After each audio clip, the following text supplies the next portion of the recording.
Por la señal de la Santa Cruz de nuestros enemigos, líbranos, Señor Dios nuestro. En el nombre del Padre, y del Hijo, y del Espíritu Santo. Amén. Señor mío y Dios mío, creo firmemente que estás aquí, que me ves, que me oyes. Te adoro con profunda reverencia. Te pido perdón de mis pecados y gracia para hacer con fruto este rato de oración. Madre mía Inmaculada, San José, mi Padre y Señor, Ángel de mi guarda, intercedan por mí.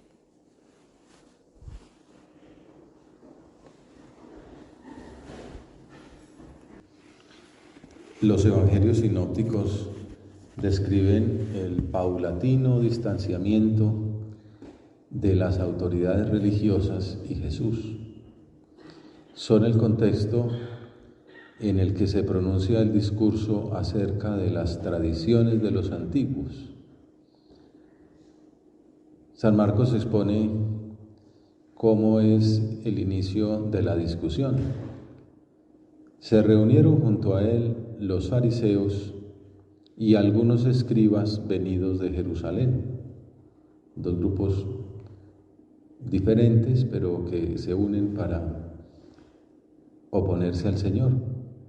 Vienen desde Jerusalén los escribas y vieron, todo esto es como la introducción, que algunos discípulos comían con manos impuras, es decir, sin lavarse las manos. Estamos en el capítulo 7 del Evangelio de San Marcos, un texto escrito por este discípulo de San Pedro en Roma para evangelizar a los paganos.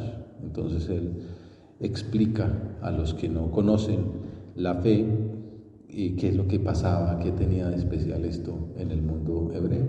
Entonces aclara que los fariseos, como los demás judíos, no comen sin lavarse antes las manos, restregando bien, aferrándose a la tradición de sus mayores, y al volver de la plaza tampoco comen sin lavarse antes, y se aferran a muchas otras tradiciones de lavar vasos, jarras y ollas. Por eso los fariseos y los escribas le preguntan a Jesús al ver que sus discípulos algunos comían sin lavarse: ¿por qué no caminan tus discípulos según las tradiciones de los mayores y comen el pan con manos impuras? Hay una palabra que sale con mucha frecuencia: las tradiciones. Las tradiciones de los mayores aparece 3 veces aquí en 5 líneas. Se están refiriendo a la impureza levítica. En realidad, dice San Marcos, que todos los judíos, y en realidad no son todos, es solo algunos hebreos, en concreto los fariseos, quienes tenían esta costumbre de promover la extensión a los laicos de las reglas de pureza exigidas a los sacerdotes cuando celebraban el culto. Ya es como demasiado exagerar la cosa, ¿no? Entonces lo que le exigían al sacerdote en la liturgia tendría que vivirlo el laico en la vida ordinaria. Es ir más allá de lo más papistas que el Papa, voy a decir, ¿no? Las tradiciones de los mayores.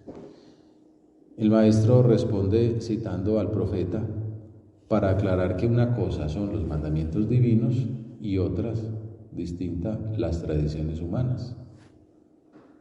Bien profetizó Isaías de ustedes, hipócritas. Ellos creían el no va más de la piedad, ¿no? Y precisamente ese es el problema, que se encerraban era en su cumplimiento y no en el amor de Dios. Hipócritas, les dice Jesús por esa actitud. Como está escrito el profeta Isaías: este pueblo me honra con los labios, pero su corazón está lejos de mí. Ya antes, al comienzo del Evangelio, San Marcos había aclarado que la autoridad de Jesús era superior a la de los escribas y los fariseos. Dice el Evangelio: estaban asombrados de su enseñanza porque les enseñaba con autoridad, no como los escribas. Los escribas daban prescripciones, pero no tenían autoridad para darlas.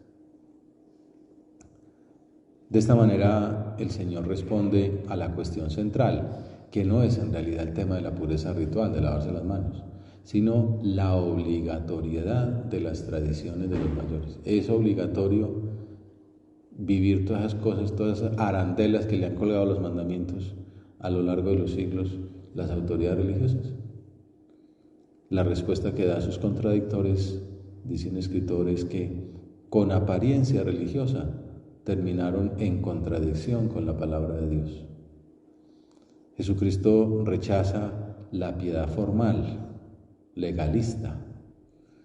No quiere abolir la pureza cultural, desde luego, sino la deformación de la esencia de la fe, el quedarse en las formas. El acento recae en que la verdadera impureza es la moral, no lavar o no lavar, ¿no? Por eso Jesús estuvo dispuesto él mismo a contraer la impureza cultural al compartir la mesa con publicanos y con pecadores, con la adúltera, con la hemorroísa. Es que eso es secundarísimo, ¿no? Imagínense, pues, no poder estar cerca de un leproso porque no, la caridad es primero que el cumplimiento de unas normas que daban y quedaron de Moisés. Lo mismo sucedió con el descanso sabático.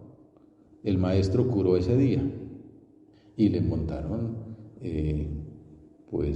protocolos jurídicos por haber curado enfermos los sábados, porque los sábados no se podía hacer eso. Imagínense pues hasta dónde había llegado el pecado, dijéramos, ¿no?, al interpretar todas estas cosas de esa manera. ¿Qué dice Jesús? El sábado se hizo para el hombre, no el hombre para el sábado.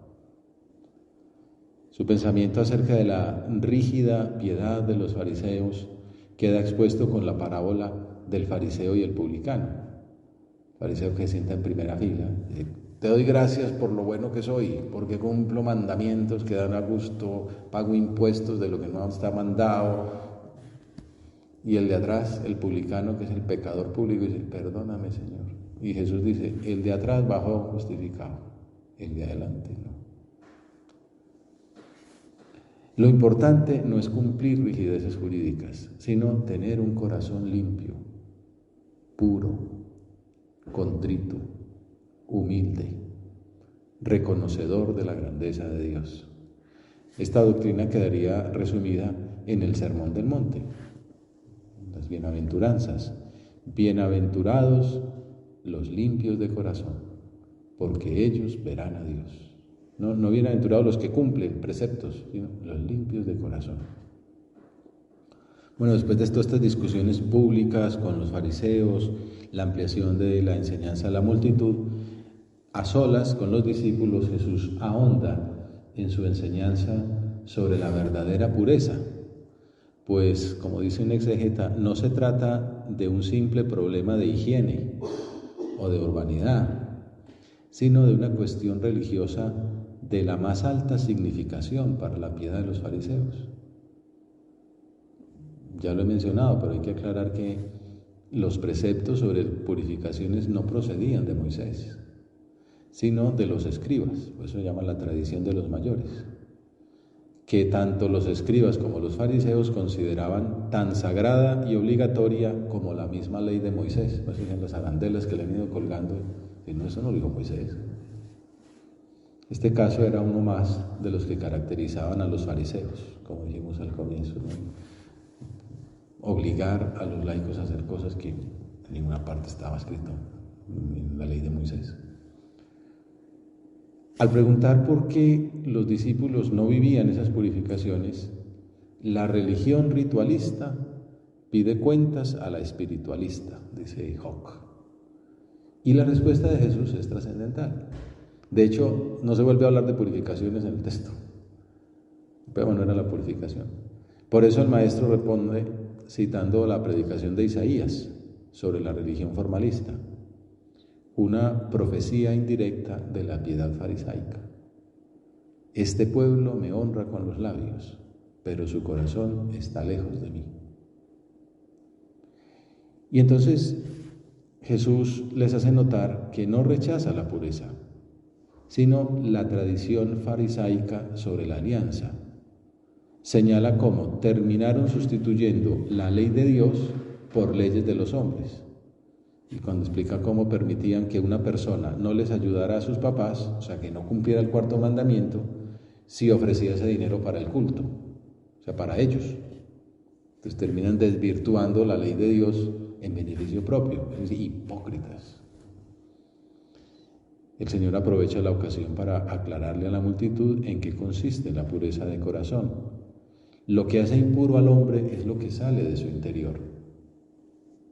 Porque de dentro del corazón del hombre salen los pensamientos perversos, las fornicaciones, robos, homicidios, adulterios, codicias, malicias, fraudes, desenfreno, envidia, difamación, orgullo, frivolidad. Esto es lo verdaderamente malo. Todas esas maldades salen de dentro y hacen al hombre impuro. No lavarse las manos o dejárselas de lavar. De dentro del corazón del hombre. Pureza de corazón. Corazón en la Biblia es la persona entera. Pureza de corazón es santidad de vida, identificación con Dios. Jesús dirá en otra ocasión, escuchar la voluntad del Padre, ponerla en práctica, cumplir los mandamientos, pero con libertad interior. No basta con la simple observancia exterior, cumplirlos con amor. No quiere decir que no cueste, pero con amor, aunque cueste, con libertad. Pureza de corazón es querer lo que Dios quiere, darle gloria, buscar la salvación de los hombres, servir a todos, comenzando por los más necesitados, y desde luego limpieza de vida. Es como un poco la idea central de toda esta meditación. No se trata de una serie de negaciones, sino de una labor positiva, de una afirmación gozosa, como escribió San José María. A veces se ve pureza como negación. No, es afirmación. Igual que a veces se ve obediencia como imposición. Y hemos estado hablando de, no, como libertad. En uno de los primeros puntos dedicados a la virtud de la pureza, en el libro Camino, el 1, 2, 3, se refiere a que la castidad no es una carga, sino una corona triunfal. Manera positiva de verla. Una virtud hermosa. Por eso también le llama la santa pureza, que se acompaña de alegría y de paz. Muchas personas viven habitualmente limpias de corazón, porque están ocupadas, porque trabajan bastante, porque están enamoradas, etc. Los cristianos nos esforzamos por esas mismas razones, para vivir la pureza, pero sobre todo le pedimos al Señor la gracia de vivirla como un don del Espíritu Santo, porque la fe nos enseña el valor del cuerpo, de la materia, de la sexualidad. Hay quien enseña que hay que vivir la castidad porque el cuerpo es malo, y no, el cuerpo es muy bueno, dice el Antiguo Testamento en la creación, ¿no? Pues Dios creó la materia, vio Dios que era bueno, cuando creó el hombre y la mujer, vio Dios que era muy bueno. La sexualidad, la vocación matrimonial, la pone desde el primer momento, por eso dejará el hombre a sus padres, la mujer a los suyos, se unirán y serán los dos una sola carne. Jesucristo más lo elevará al nivel del sacramento, un primer milagro es las bodas de Caná. Él mismo se esposa con la iglesia, ¿no? Gran misterio es este, gran sacramento, dice San Pablo.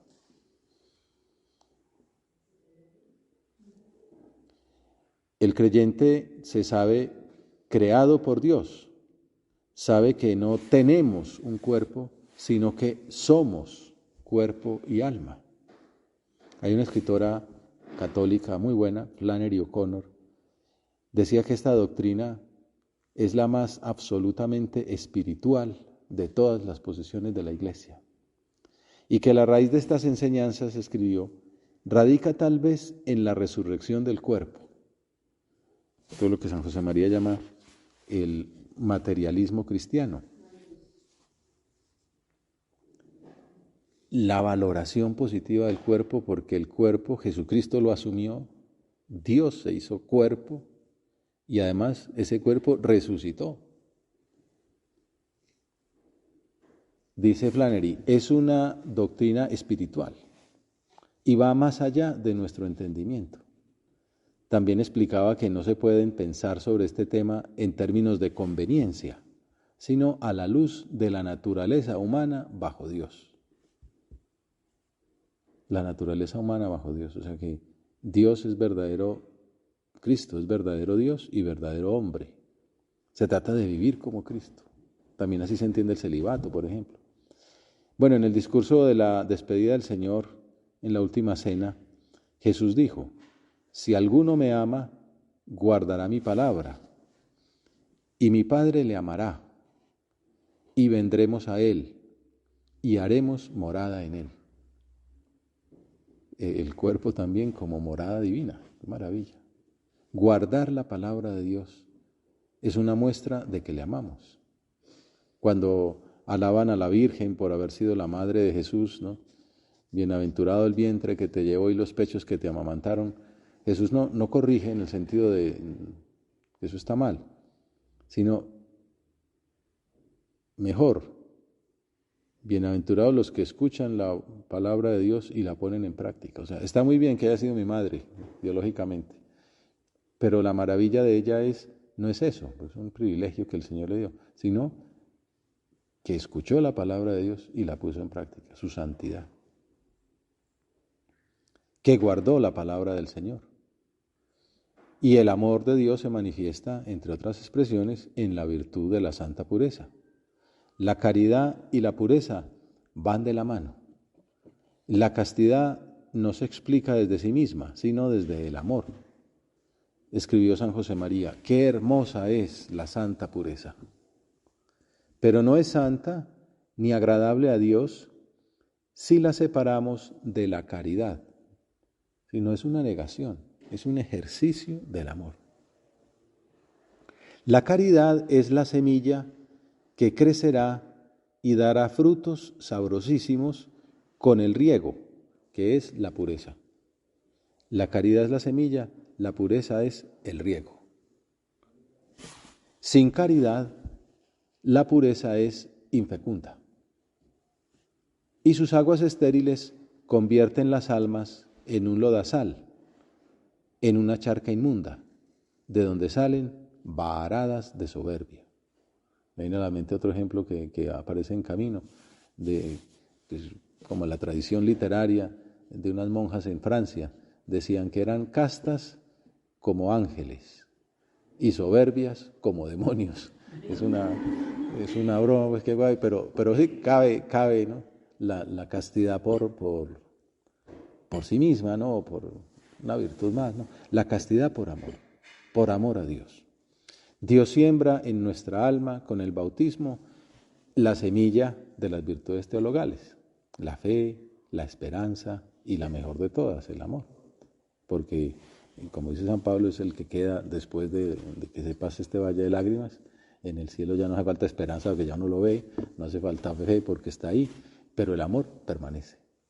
Entonces, nosotros correspondemos a ese amor que el Señor infunde en nuestra alma con el bautismo, con el riego del esfuerzo por vivir las virtudes humanas.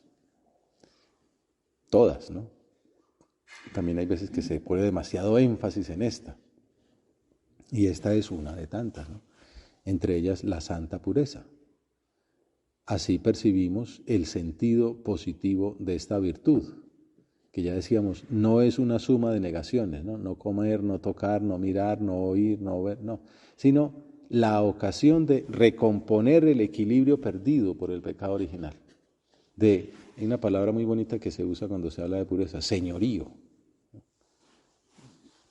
Que la mente mande, que el cuerpo y el espíritu vayan al unísono hacia el cumplimiento de la palabra de Dios, de la voluntad del Señor, al amor de Dios.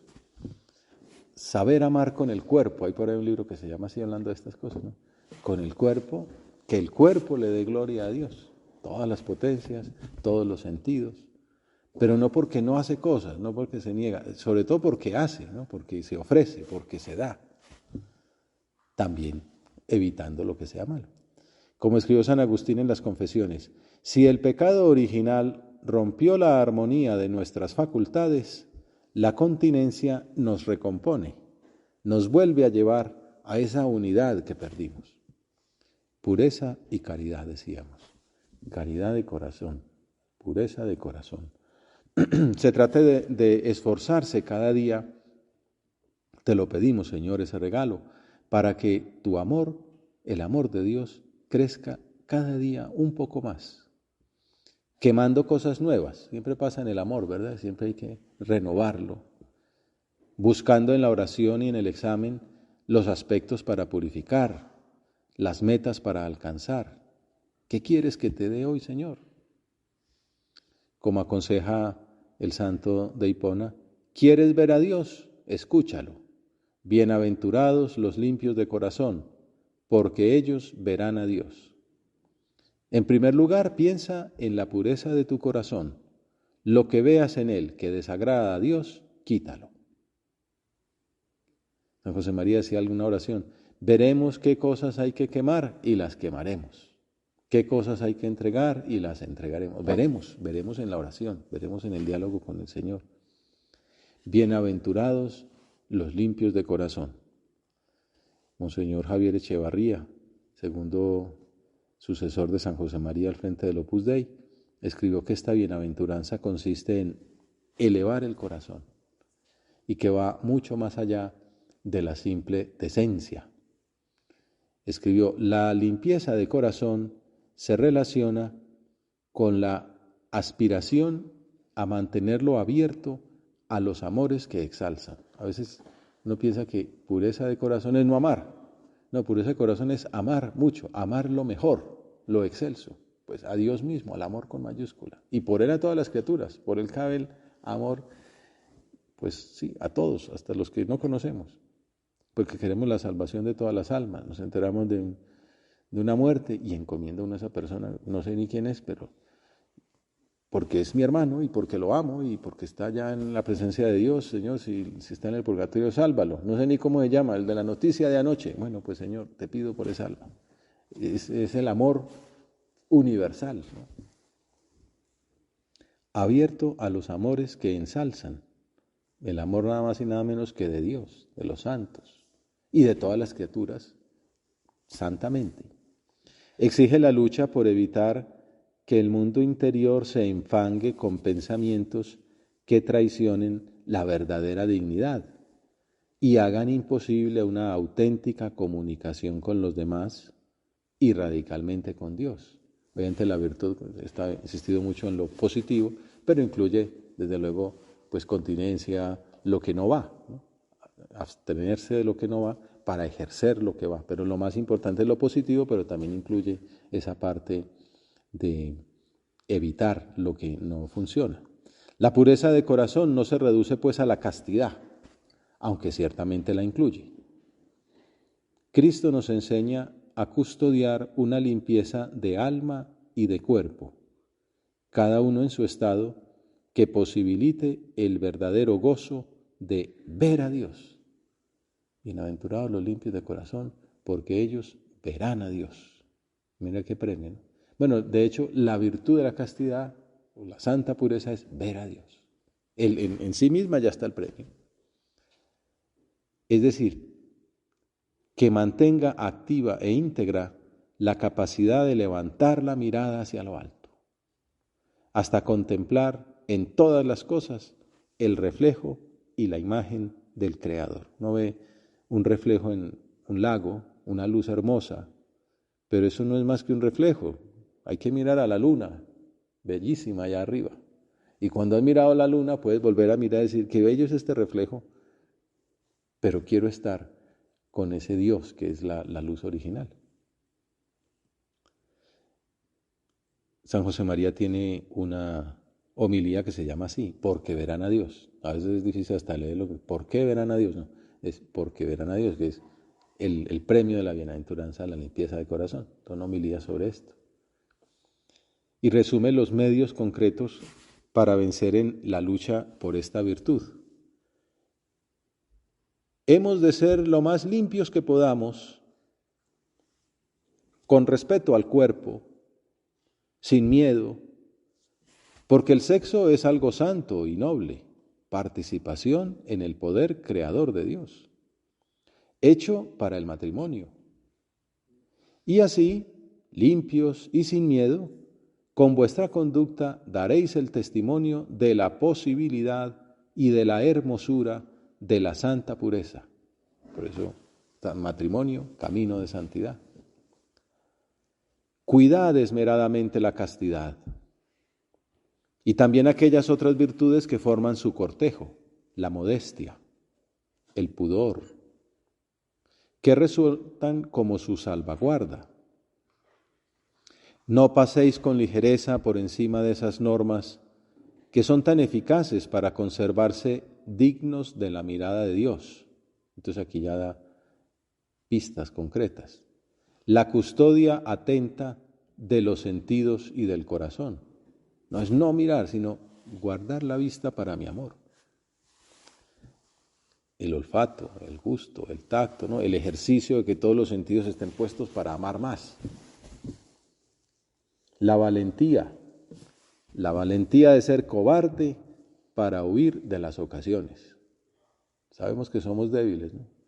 La famosa historia del rey David, ¿no? Si no hubiera mirado, ay, se hubiera roto al comienzo, si no hubiera hecho esa llamada, si no hubiera dado ese like.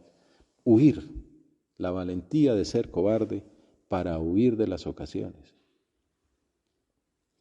En positivo, la frecuencia de los sacramentos. Se trata de amar a Dios.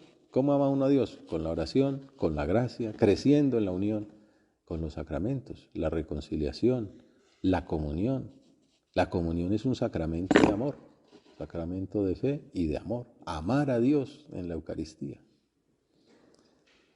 La frecuencia de los sacramentos, de modo particular la confesión sacramental. La sinceridad plena en la dirección espiritual personal. Contar las luchas, contar las tentaciones, las dificultades. A veces, muchas ocasiones será simplemente ventilar aquello para que huya la tentación. Se me ocurrió que tal persona era muy hermosa. Bueno, la presentadora del noticiero era muy hermosa. Pues es que claro, es que es muy hermosa, por eso la ponen ahí. Pero bueno, que sepas que me parecía muy bonita fulanita de tal. Ah, bueno, ya se acabó la tentación. El dolor, la contrición, la reparación después de las faltas, porque si hay caídas, pues no son la última palabra. Hay que levantarse, pasar por la confesión si es necesario, por la dirección espiritual y a seguir luchando. Y todo ungido con una tierna devoción a Nuestra Señora, para que ella nos obtenga de Dios el don de una vida santa y limpia. Un regalo de María, la santa pureza. Entonces, en otra parte dice, si quieres ser fiel, sé muy mariano. Pegarnos de nuestra Madre para que nos ayude a ser tan fieles como ella. A eso se refiere la comunión espiritual. Quisiera recibirte con aquella pureza, humildad y devoción con que te recibió tu Santísima Madre. La Virgen Santísima es intercesora para alcanzar esta virtud, además de modelo excelso. Por eso San José María acudía a ella y a su esposo San José y pedía esta virtud para él, para sus hijos espirituales y para toda la Iglesia. En uno de sus apuntes íntimos escribió, Madre Inmaculada, San José, Padre y Señor, interceded para que seamos instrumentos y no obstáculos. Bueno, es una ejaculatoria, que sea instrumento y no obstáculo. También recordaba San José María la pregunta de San Pablo a los Corintios, ¿o no sabéis que vuestro cuerpo es templo del Espíritu Santo, que está en vosotros, y habéis recibido de Dios, y que no os pertenecéis? Ya lo mencionábamos al comienzo, ¿no? La belleza del cuerpo, además del cuerpo cristiano, templo del Espíritu Santo. Y entonces, contesta el fundador de la obra. ¿Cuántas veces ante la imagen de la Virgen Santa, de la Madre del Amor Hermoso, responderéis con una afirmación gozosa a la pregunta del apóstol? Sí, sí lo sabemos, que nuestro cuerpo es templo del Espíritu Santo. Y queremos vivirlo con tu ayuda poderosa, oh Virgen, Madre de Dios.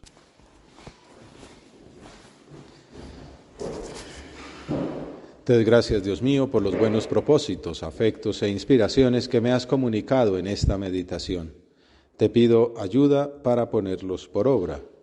Madre mía Inmaculada, San José, mi Padre y Señor, Ángel de mi guarda, intercedan por mí.